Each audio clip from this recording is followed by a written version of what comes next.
Chapter 4 Too Much Imagination. When the science class started, Mr. Adams walked in. "Come on, boys and girls. Today we are going to the science laboratory," he announced. "In our lab, there are some white mice and some hamsters in the cages." As Mr. Adams passed by their cages, they started to squeal loudly. They were very agitated.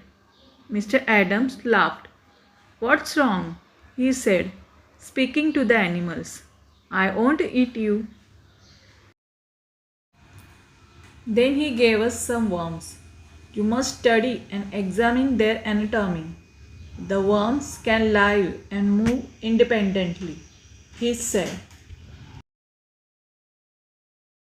I looked at my worm. It was pale and slimy. I didn't want to touch it. "Jennifer, are you afraid of examining your worm?" I looked up.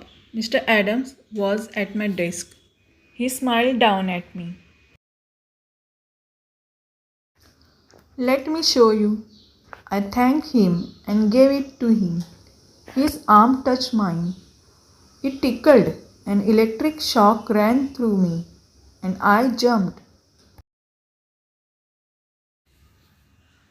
"What's wrong?" asked Mr. Adams. He seemed frightened. Nothing," I answered, trying to smile. He helped me to study anatomy of my worm, then walked away. No one else in the class had noticed anything. I didn't know what to think. Were my all teachers weird, or was I just too imaginative? I wrote a note to Paul and told him what had happened. "Paul," I whispered. Paul turned and looked at me. I passed the note. "Excuse me, what are you doing?" "Paul, what do you have in your hand?" asked Mr. Adams. His voice made me freeze. We were in very big trouble. Nothing," said Paul. "Please listen to the lesson. If I see you again, you must give me the note." "I'm sorry," answered Paul. I was so happy that I wanted to laugh. Obviously, I didn't. When the bell rang, Mr. Adams called me to his desk. "Oh no," I thought. He smiled. "I'm sorry I scared you. 2 years ago, I had an accident. My left arm is artificial. It's an electric prosthesis, and sometimes it can give electric shocks." He seemed a little embarrassed. I was surprised and sorry. He was so kind. I thanked him and went to lunch. "Paul, forget what I wrote," I said.